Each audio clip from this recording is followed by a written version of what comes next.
Hello everyone, so please welcome to the Prinkal study classes. आप सबका स्वागत है प्रिंकल स्टडी क्लासेस में। आज हम लेकर आए क्लास 11th का 5th चैप्टर, जो कि हमने स्टार्ट किया था हॉर्नबिल प्रो सेक्शन का। उसका 5th चैप्टर के बारे में पढ़ेंगे, जो कि 5th चैप्टर है वो है द एडवेंचर। ठीक है, द एडवेंचर के बारे में। Who is the writer of the adventure? Jayant Narlikar is the writer of the adventure story. This story is related to the Professor Gaetond. So let's begin कि इस कहानी में क्या है। ये कहानी प्रोफेसर गेटोन के मस्तिष्क द्वारा उस अवधि के दौरान अनुभव की गई है बातों से शुरू होती है, जब एक ट्रक से टक्कर लगने के बाद वह बेहोश पड़ा हुआ था। उनका कहने का मतलब है कि गेटोन ने अपनी उस मस्तिष्क की कहानी का विचरण किया है कि ट्रक से टक्कर लगने के बाद वह बेहोश पड़ा हुआ था।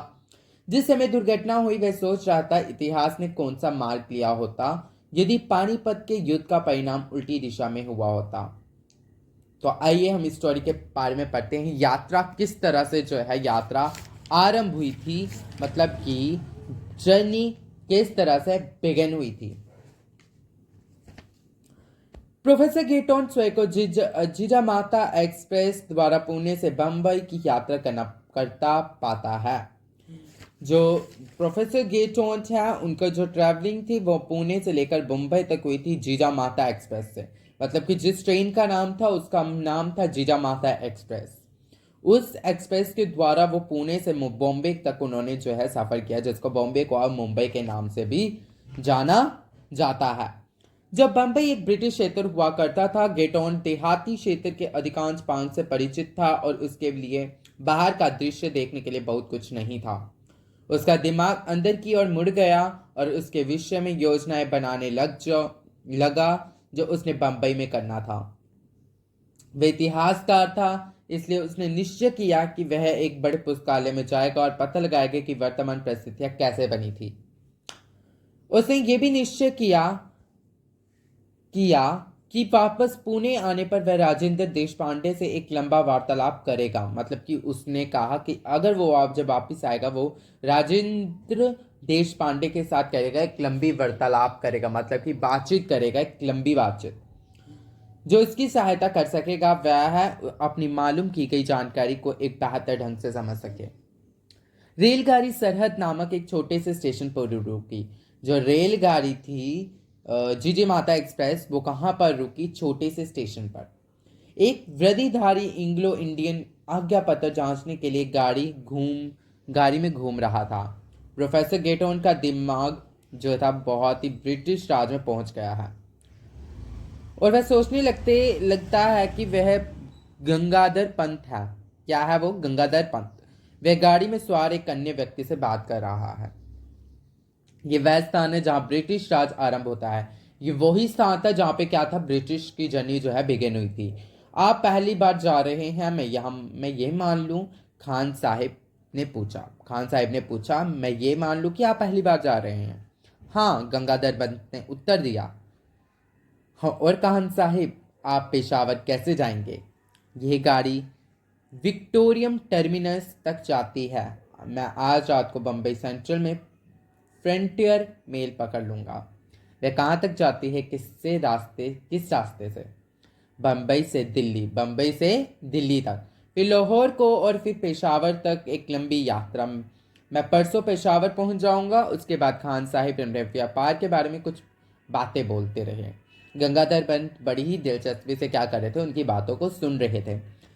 गाड़ी अब अग्निरिया क्षेत्रों में से गुजर रही थी। नीले रंग के डिब्बों के बाहर GBMR अक्षर अंकित था। नीले डिब्बों की बाहर क्या था, कौन से अंक थे? GBMR अंक जो थे अंकित थे। Greater Bombay metropolitan railway, Khan Sahib ने समझाया। प्रत्येक डिब्बे पर यूनियन जैक, मतलब कि ब्रिटेन का झंडा पेंट किया हुआ देख रहे हैं। विनम्रता से याद दिलाने वाला है कि हम ब्रिटिश क्षेत्र में हैं। तो इसलिए हैं कि हम कहाँ पे हैं? ब्रिटिश क्षेत्र में।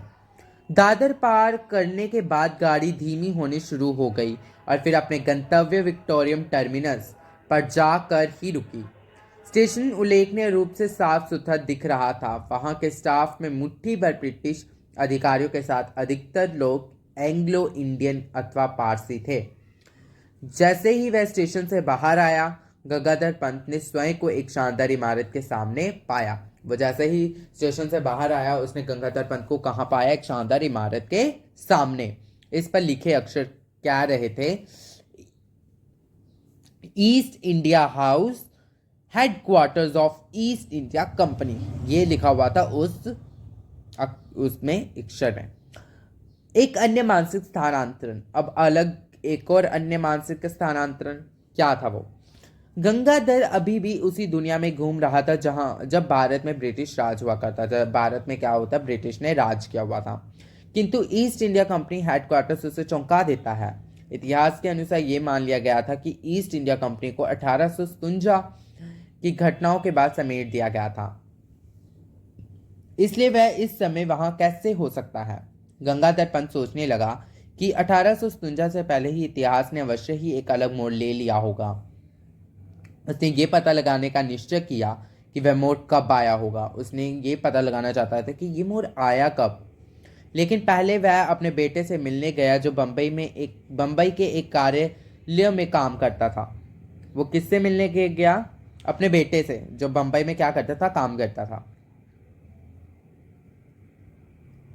पैदल चलते हुए अपने बेटे के कार्यालय की तरफ जाते हुए उसने देखा कि इमारतें विक्टोरियन शैली की थी।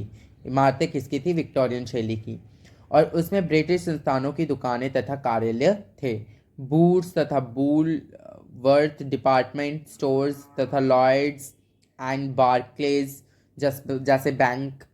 उसने फोर्ब्स की इमारत में प्रवेश किया और अंग्रेज रिसेप्शनिस्ट के पास गया। अंग्रेज रिसेप्शनिस्ट मतलब कि इंग्लिश रिसेप्शनिस्ट के पास जो है वो गया। मी विन गोटेंडे से मिलने चाहता हूँ। वो क्या कहते हैं? मैं विने गोटेंड से मिलना चाहता हूँ, कृपया, उसने कहा। रिसेप्शनिस्ट ने टेलीफोन नंबरों की सूची, स्टाफ की सूची और फिर उस कंपनी की सभी शाखाओं में काम करने वाले की सूची में ढूंढा। उसने अपना सिर हिलाया और बोली, मुझे अफसोस है कि मैं इस नाम के व्यक्ति को यहाँ अथवा हमारी किसी भी अन्य शाखा में नहीं ढूंढ पा रही हूँ। मैं इस जो है विनय गोटेन जो है, इस नाम का कोई भी जो है यहाँ पे मैं इसको नहीं ढूंढ पा रही हूँ। उसने नम्रता पूर्वक उस लड़की का धन्यवाद किया। उसने जो है लड़की का गंगाधर ने क्या किया? लड़के का धन्यवाद किया और बाहर निकल आया। उसको इस बारे में अधिक चिंता नहीं थी कि वह कहीं ठहरे। उसको मुख्य उद्देश्य ये था कि वह एशियाटिक सोसाइटी के पुस्तकालय पहुंच जाए ताकि वह इतिहास की उस पहेली को सुलझा सके। उसने जल्दी जल्दी एक रेस्तरां में लंच किया, रेस्टोरेंट में लंच किया और टाउन हॉल पुस्तकालय की तरफ चल पड़ा। उसने पठन कक्ष में प्रवेश किया और इतिहास की पुस्तकों की मांग की जिनमें उसकी अपनी पुस्तक भी सम्मिलित थी। उसके बाद टाउन हॉल पुस्तकालय में गंगाधर पंत। उसे 5 ग्रंथ शीघ्र ही उसकी मेज पर आ पहुंचे। उसने आरंभ से ही शुरुआत की। प्रथम ग्रंथ इतिहास को अशोक के काल तक ले गया। पहला जो था उसको इतिहास के कहाँ ले गया? अशोक के काल तक ले गया। द्वितीय समुद्रगुप्त तक, दूसरा जो है समुद्रगुप्त तक। तृतीय मोहम्मद गोरी तक, जो तीसरा था वो मोहम्मद गोरी तक। और चतुर्थ ग्रंथ जो था, चौथा ग्रंथ जो था वो औरंगजेब की मृत्यु तक। इस अवधि तक इतिहास वैसा ही था जैसा वह जानता था। परिवर्तन ये स्पष्ट था अंतिम ग्रंथ में ही आया था। पंचम ग्रंथ को पढ़ते हुए पांचवा ग्रंथ जो था, दोनों छोरों से अंदर की तरफ बढ़ते हुए गंगाधर पंत अंत में ठीक उसी क्षण पर आ पहुंचा जहां इतिहास में ने एक भिन्न मोड़ ले लिया था।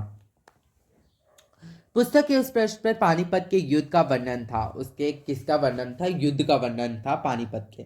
उसमें उल्लेख था कि मराठों ने उस युद्ध को शानदार ढंग से जीत लिया था। अब्दाली को बुरी तरह हरा दिया गया था और उसे सदाशिवराव भाऊ और उसके भतीजे युवा विश्वास राव के नेतृत्व में विजय मराठा सेना ने वापस काबुल तक खदेड़ लिया था। वह पुस्तक उस विजय के परिणामों का वर्णन बहुत विस्तार से कर रही थी।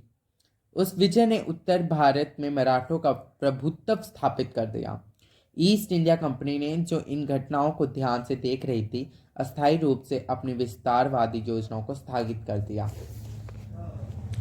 पेशवाओं के लिए इसका सीधा परिणाम ये था कि बाहू साहब और विश्वास राव के प्रभाव में वृद्धि हो गई। क्या हो गई? वृद्धि हो गई। विश्वास राव अंत में 1780 ईस्वी में अपने पिता का उत्तराधिकारी बना। वो अपने पिता का क्या बना? उत्तराधिकारी। ईस्ट इंडिया कंपनी किसी भी तरह से नए मराठा शासक, मतलब कि जो नया मराठा शासक है विश्वास राव, की बराबरी नहीं कर सकती थी। कंपनी का प्रभाव बंबई, कोलकाता और मद्रास के कुछ छोटे क्षेत्रों तक सिमट कर रह गया था। गंगाधर पंत का दिमाग अभी भी अपने ग्रंथों को पढ़ रहा है। गंगाधर जो था, उसका जो दिमाग था वो अभी भी किसको पढ़ रहा था? ग्रंथों को पढ़ रहा था। राजनीतिक कारणों से पेशवाओं ने दिल्ली में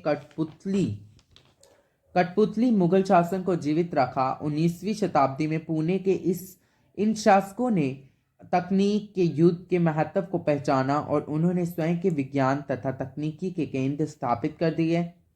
ईस्ट इंडिया कंपनी ने अपने प्रभाव को बढ़ाने का एक और अवसर देखा। उसने क्या देखा? एक और अवसर देखा। उसने सहायता तथा विशेषज्ञता का पेशकश कर दी। उन्हें केवल स्थानीय केंद्रों को आत्मनिर्भर बनाने के लिए स्वीकार किया गया। 19वीं सदी के बाद आई 20वीं सदी, कुछ और परिवर्तन लाई, कुछ और चेंजेस लाई। भारत लोकतंत्र की तरफ बढ़ा, आज़ादी की तरफ बढ़ा। उस समय तक पेशवाओं की जगह लोकतांत्रिक ढंग से चुनी हुई संस्थाएं आती गई। ये एक ऐसा देश था जो गोरे आदमी की गुलामी के अधीन नहीं आ पाया था। इसने अपने पैरों पर खड़ा होना सीख लिया था और जान गया था कि आत्मसम्मान क्या होता है।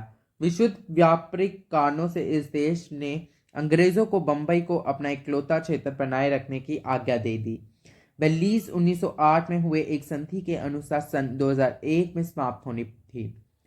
गंगाधर पंत स्वयं को रोक नहीं पाया कि वह उस देश की तुलना उससे करे जिसे वह अपने आसपास देख रहा था, लेकिन साथ ही साथ उसने अनुभव किया कि उसकी खोजें अपूर्ण थी। मराठों ने वह युद्ध कैसे जीता था? उत्तर खोजने के लिए उसे अनिवार्य रूप से स्वयं उस युद्ध के विस्तृत वर्णन को ढूंढना होगा। वह अपने सामने पड़ी हुई पुस्तकों तथा पत्रिकाओं को पढ़ने लगा। अंत में पुस्तकों के बीच उसे एक ऐसी पुस्तक मिल गई जो उसे मनचाहा सूत्र दे रही थी। उस पुस्तक का नाम था बाहू साहबांची। क्या नाम था? बाहू साहबांची बाखर था। यद्यपि वह कभी कभार ही ऐतिहासिक तथ्यों के लिए बाखरों पर भरोसा करता था, वो कई बार किन चीजों पर? बाखरों पर भरोसा करता था। वह उन्हें पढ़ने में मनोरंजक पाता था। उससे उसमें केवल 3 पंक्तियों का एक वर्णन पाया कि विश्वास राव मारे जाने के कितने करीब आ गया था, और फिर विश्वास राव अपने घोड़े को निर्देशित करता हुआ उसे हल्ला गुल्ला करती हुई भीड़ की तरफ ले गया, जहां उच्च पदस्थ सैनिक युद्ध कर रहे थे, और उसने उन पर आक्रमण किया तथा ईश्वर मेहरबान था, एक गोली उसके कान के बहुत नजदीक से गुजर गई। केवल एक तिल का फर्क ही उसकी मौत ला सकता था। 8 बजे पुस्तकालयाध्यक्ष ने प्रोफेसर को नम्रतापूर्वक याद दिलाया कि पुस्तकालय उस दिन के लिए बंद हो रहा है। गंगाधर पंत अपने विचारों से बाहर निकल आया। वो अपने विचारों से क्या था? बाहर निकल आया था। चारों तरफ देखते हुए उसने गौर किया कि उस शानदार हॉल में वही अकेला पाठक रह गया था। क्षमा चाहता हूँ श्रीमान, क्या मैं आपसे प्रार्थना कर सकता हूँ कि कल सुबह मेरे इस्तेमाल के लिए इन पुस्तकों को आप यहीं रखे रहने दें? हाँ, तो पुस्तकालय कितने बजे खुलता है? 8 बजे श्रीमान। पुस्तकालय अध्यक्ष मुस्कुरा दिया। उसके सामने एक इस्तेमाल करने वाला तथा अन्य विशेष व्यक्ति था जो उसकी पसंद के अनुकूल था। जैसे ही प्रोफेसर मेज से उठा, उसने अपनी दाहिनी जेब में कुछ नोट्स ठूंस लिए। अनजाने में उसने बाखर को भी अपनी बाई जेब में डाल दिया। उसे ठहरने के लिए एक अतिथि गृह मिल गया। उससे ठहरने के लिए क्या मिल गया? अतिथि गृह मिल गया, जहां उसने एक सादा सा खाना खाया। फिर वह सैर के लिए आजाद मैदान की ओर चल पड़ा। मैदान में उसने एक भीड़ को एक पंडाल की तरफ बढ़ते देखा, तो वहां कोई भाषण होने जा रहा था। क्या होने जा रहा था? लेक्चर होने जा रहा था। आदतवश प्रोफेसर गोटेंडे पंडाल की तरफ चल पड़ा। भाषण चल रहा था, यद्यपि लोग लगातार आ और जा रहे थे, किंतु प्रोफेसर गोटेंड दर्शकों की तरफ नहीं देख रहा था। वह मंच को घूरे जा रहा था, मानो सम्मोहित हो गया हो। मंच पर एक और मेज और एक कुर्सी थी, लेकिन कुर्सी खाली थी। एक मेज और कुर्सी थी, लेकिन कुर्सी जो थी वो खाली थी। अध्यक्ष कुर्सी पर कोई भी नहीं। जैसे लोहे को कोई टुकड़ा चुंबक की तरफ खींचे चला जाता है, वह तेजी से कुर्सी की तरफ बढ़ गया। भाषाकर्ता वाक्य के बीच में ही रुक गया, इतना स्तब्ध हो गया कि भाषण जारी ना रख पाया। दर्शकगण चिल्लाने लगे, कुर्सी खाली करो, मन से दूर हटो मिस्टर। कितनी मूर्खतापूर्ण बात थी। किसने सुना था कि अध्यक्ष के बिना भी कोई भाषण हो सकता है। प्रोफेसर गोटेन माइक के नजदीक गया और अपने विचार प्रकट किया करने लगा। देवियों और सज्जनों, अध्यक्ष के बिना भाषण वैसा ही है जैसे शेक्सपियर का हैमलेट बिना प्रिंस ऑफ टेनमोर के है। मुझे आपको बताने दीजिए कि किंतु दर्शकगण उसकी बात सुनने के मूड में नहीं थे। जो वहां पे ऑडियंस थी वो उसकी बात सुनने के मूड में नहीं थी। किंतु गंगाधर पंत के पास 999 सभाओं में भाषण करने का अनुभव था और वह अत्यधिक विरोधी दर्शकगण का सामना कर चुका था। वह भाषण करता रहा। शीघ्र ही वह टमाटरों, अंडों तथा अन्य चीजों को बौछार का निशाना बन गया, लेकिन उसने बोलना जारी रखा। अंत में दर्शकों को भीड़ उसे बलपूर्वक उठाकर फेंक देने के लिए मंच पर चढ़ गई और उस भीड़ में गंगाधर पंत कहीं भी दिखाई नहीं दे रहा था। बस इतना ही मुझे जब बताना है कि राजेंद्र, मैं सिर्फ इतना चाहता हूं कि सवेरे मैं आज़ाद मैदान पाया गया था, लेकिन मैं उस दुनिया में वापस आ गया था जिसमें मैं परिचित हूं। अब ठीक ठीक किस जगह मैंने वह 2 दिन बिताए जब मैं यहां से अनुपस्थित था। जिस दौरान प्रोफेसर गोटेंडे आजाद मैदान में इधर उधर घूम रहा था, वह मानसिक रूप से एक भिन्न संसार का अनुभव कर रहा था। वो क्या कर रहा था? एक भिन्न संसार का क्या कर रहा था? अनुभव कर रहा था। उसे एक ट्रक से टक्कर मार दी और वह उस समय तक बेहोश रहा जब उसे सुबह पाया गया। जब उसे होश आया तो उसने राजेंद्र से पूछा कि उन 2 दिनों में वह ठीक ठीक कहाँ रहा था। राजेंद्र ने प्रोफेसर गेटोन के मानसिक यात्रा क्रम को एक वैज्ञानिक ढंग से समझाने की कोशिश की। उसने कहा कि वह उस विचार का मात्र एक विस्तार था जो उसके दिमाग में दुर्घटना से पहले चल रहा था। लेकिन फिर प्रोफेसर ने उस एक पुस्तक का प्रश्न निकाल कर दिखाया जो उसकी जेब में पाया गया था। उसने कहा, मैंने अनजाने में ही बाकर को अपनी जेब में डाल दिया था।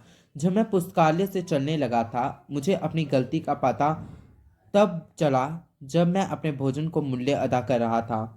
मेरा इरादा इसे अगली सुबह वापस कर देने का था, लेकिन ऐसा लगता है कि आजाद मैदान को भारी भीड़ में पुस्तक खो गई थी। सिर्फ ये उससे अलग हो गया पन्ना बाकी रह गया था और मेरे भाग्य से इस प्रश्न में अत्यंत महत्वपूर्ण प्रमाण मौजूद है। राजेंद्र ने फिर से उस प्रश्न को पढ़ा। उसमें वर्णन था कि किस तरह विश्वासराव उस गोली से बार बार बचा और किस प्रकार ने उस घटना से जिसे मराठा सेना ने शुभ शकुन माना, सारी परिस्थितियों को उनके पक्ष में कर दिया था। अब इस पर नजर डालो। गंगाधर पंत ने बांची बाखर की अपनी स्वयं की प्रति निकाली जो संबंधित पृष्ठ पर खुली हुई थी। वह वर्णन इस प्रकार था। और फिर विश्वासराव ने अपने घोड़े को उस भारी भीड़ की तरफ निर्देशित किया जहां उच्च पदस्थ सैनिक युद्ध कर रहे थे और उसने उनके ऊपर आक्रमण कर दिया तथा ईश्वर ने अपनी नाराजगी दिखाई। उसे गोली लग गई। और अब यह प्रश्न उठ खड़ा होता है, प्रोफेसर गोटेंडे की जब में वह छपा हुआ पन्ना कैसे आ गया? इस बात के लिए कोई वैज्ञानिक व्याख्या नहीं हो सकती। कहानी लेखक ने इस प्रश्न की सुलझाने की कोशिश नहीं की है, उसने इसके पाठक के अनुमान पर छोड़ दिया है। तो ये रहा आपका द एडवेंचर चैप्टर, प्रोफेसर गेटॉन की स्टोरी, जो ट्रैवलिंग की स्टोरी बताई है उसने वो पूरी स्टोरी मैंने जो है आपको रिलेट करके बता दी है, रीडिंग करके बता दी है। सो इसके इंपॉर्टेंट क्वेश्चंस को भी मैं जल्द ही बता दूंगा कि कौन कौन से इंपॉर्टेंट क्वेश्चंस करने हैं। इसके एक्सट्रैक्ट पैसेजेस भी आप कर लीजिएगा, क्योंकि एक्सट्रैक्ट पैसेज जो एग्जाम में पूछे जाते हैं किसी भी एक चैप्टर से। सॉरी सॉरी एक्सट्रैक्ट इसके पैसेजेस नहीं होते, वो एक्सट्रैक्ट होते हैं पोइट्री सेक्शन के। इसके इंपॉर्टेंट क्वेश्चंस जो है मैंने वो वीडियो अपलोड कर दी हुई है, द एडवेंचर के इंपॉर्टेंट क्वेश्चंस आप मेरी पिछली वीडियो में जो है वॉच कर सकते हैं। फिर मिलेंगे हम नई वीडियो के साथ, सिल्क रोड चैप्टर के साथ, उसकी स्टोरी के साथ। तो लाइक करें, शेयर करें, सब्सक्राइब करें मेरे चैनल ट्विंकल स्टडी क्लासेस को, बेल नोटिफिकेशन आइकन को ऑन करें ताकि मेरी हर एक वीडियो की नोटिफिकेशन जो है आप बच्चों तक पहुंच सके। बाय।